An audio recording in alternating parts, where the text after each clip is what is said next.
Quem vai dominar o mundo? Quem dominar a mente. Agora, pro bem ou pro mal? Exato. Né?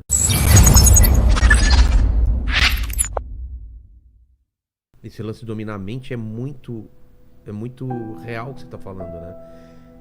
Tá cada vez mais difícil ter foco, tá cada vez mais difícil de você entender que sua vida é boa e não ruim, porque os estímulos são tantos que você não consegue mais... Tá, eu tô feliz ou triste hoje? Às vezes você tem que falar, tá, eu tô bem. Não é? Exatamente. Você fica confuso, fala, não, hoje eu tô bem, por que eu tô com essa... Ah, foi por uma coisinha te chateou. De nada. E você tem que ficar toda hora controlando sua cabeça pra entender que você tá bem, né?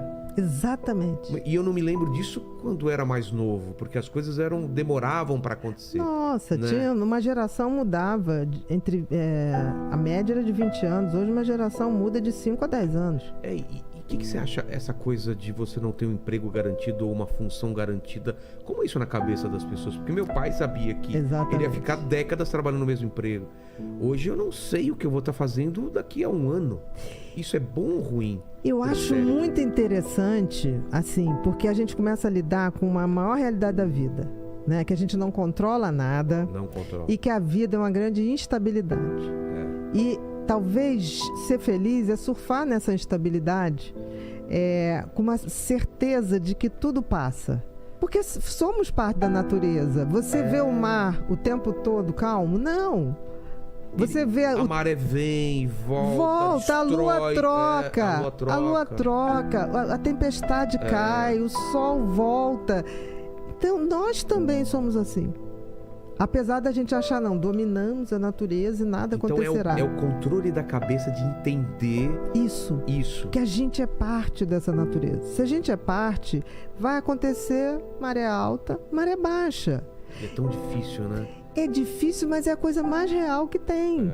Então, assim, se você entende isso, fica muito mais fácil para passar pela vida e fica muito mais fácil se reinventar. Mas pra gente que é mais velho, é muito fácil. Agora, para um adolescente, pra ele qualquer coisa é a pior coisa do mundo, né? Eu lembro quando eu era adolescente, era aquele sofrimento. Hoje ainda acho que é pior, porque os adolescentes hoje estão num padrão... Mas eles têm que alcançar... É um sarrafo muito alto. Antes você competia é um sarrafo com 40 muito pessoas. alto. Hoje em dia você está competindo com o mundo inteiro. Não, e a mentalidade, assim, o meu amigo da escola é meu inimigo no processo competitivo. E, na realidade, o boom humano, assim, de evolução foi quando a gente colaborou uns com os outros. A vacina! A vacina do Covid. Eu lembro, assim, quando eu era moleque, a gente não se via como competidor. Era tudo uma mesma turma, tava todo mundo junto, para bem e para mal. Hoje não, hoje você tem os grupinhos, né? Você tem aquele grupo popular, tem o popular, tem o dos nerds, tem o dos esquisitos. Cara, é terrível. Mas sempre teve grupos, né? A gente sempre teve grupos, mas era diferente, eu acho. Diferente. Né? Por isso que a gente tá falando é meio que um pouco do que a gente tá falando, esse lance de mente inquieta. Porque eu acho que a palavra perfeita é inquietação da mente, né? Inquietação. Ela tá sempre inquieta, ela tá sempre sendo testada. Uns mais, outros menos. Existem aqueles que nascem com essa inquietação. Porque o que é uma mente inquieta? É uma mente que tem mais pensamentos que a média, numa velocidade maior que a média. Isso é genético? Isso é genético. É mesmo? Isso tem um componente genético. Não existe um diagnóstico de TDAH, que é o transtorno de déficit de atenção, que eu nem gosto de chamar de déficit de atenção, eu gosto de chamar de instabilidade de atenção. Por quê? Porque são pessoas que, diferente, assim, déficit parece que é sempre ruim. Pra baixo. Pra baixo.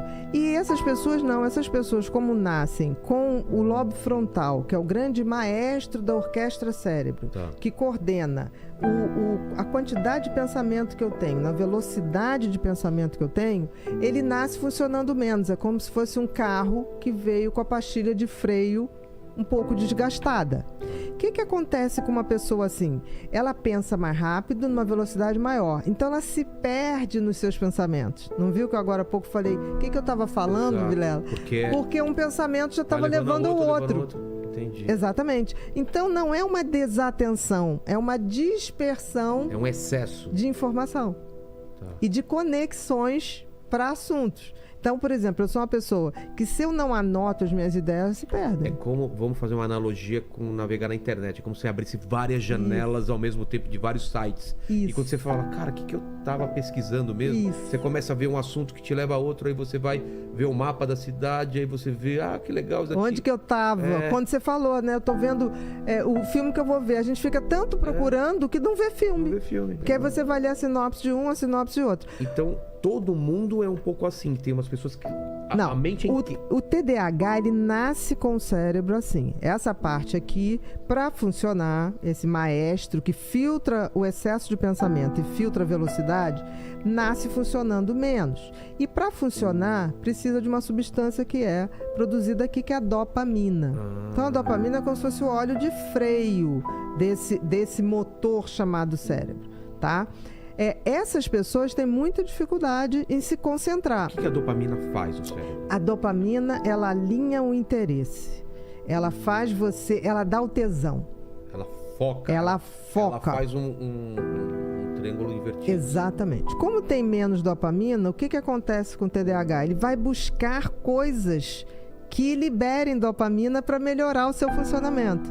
Então, a gente busca comportamentos de risco, a gente quer coisas que viciam. É por isso que gente que tem TDAH tem um foco absurdo em alguma coisa. Exatamente. Como o Gaveta que veio aqui, ele tem TDAH, mas quando ele tá editando... Não, aí é 8 horas, 9 horas, 10 horas. Aí entra no flow. Entendi. Aí entra no flow, nada mais existe. Por isso que eu não gosto do termo déficit.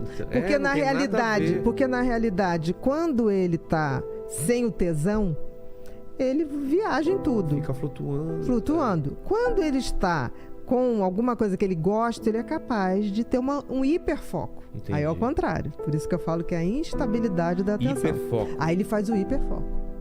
E no hiperfoco, olha que interessante, porque todo mundo fala muito das coisas ruins do TDAH. Realmente, no início... Desatenção, hiperatividade e impulsividade. Porque esse cérebro, ele capota nele mesmo, né? Nos pensamentos. Mas tem uma coisa sensacional. Se você pensar, o que é uma ideia, Vilela? É um pensamento que se cruza com o outro. A interseção de dois pensamentos gera uma ideia. Certo, faz sentido. Né? Se você tem mais pensamentos, uma velocidade maior, você, na realidade, tem um congestionamento de pensamentos no cérebro. Um emaranhado. A sua possibilidade de ter mais ideias aumenta. Maior, claro. Estatisticamente, você vai ter muita ideia idiota. Você também tem que entender o seguinte: se você tem esse cérebro turbinado, você vai ter 1 milhão de ideias. Se você treinar isso para escoar... Outra coisa, anote. Uma pessoa que tem TDAH tem que ter um caderninho, porque as ideias chegam, se você não anotar, bicho... Vai embora, porque vem um outro turbilhão de coisas. Tudo no cérebro é atividade cerebral. Atividade cerebral é pensamento. Todo pensamento o cérebro transforma em imagem. Escrever à mão é melhor do que digitar, não é? Muito, que doido isso. Muito. Por quê? Porque você... Olha só, o pensamento é um troço abstrato que está aqui. Na hora que você escreve, primeiro, pro TDAH principalmente, você lentifica o pensamento e ele para de pensar em outras coisas porque eu estou escrevendo. Por isso que eu não gosto do termo déficit. Porque na realidade, quando ele tá sem o tesão, ele viaja em tudo. Fica flutuando. Quando ele está com alguma coisa que ele gosta, ele é capaz de ter um hiperfoco. Entendi. Aí é ao contrário. Por isso que eu falo que é a instabilidade da atenção. Hiperfoco. Aí ele faz o hiperfoco.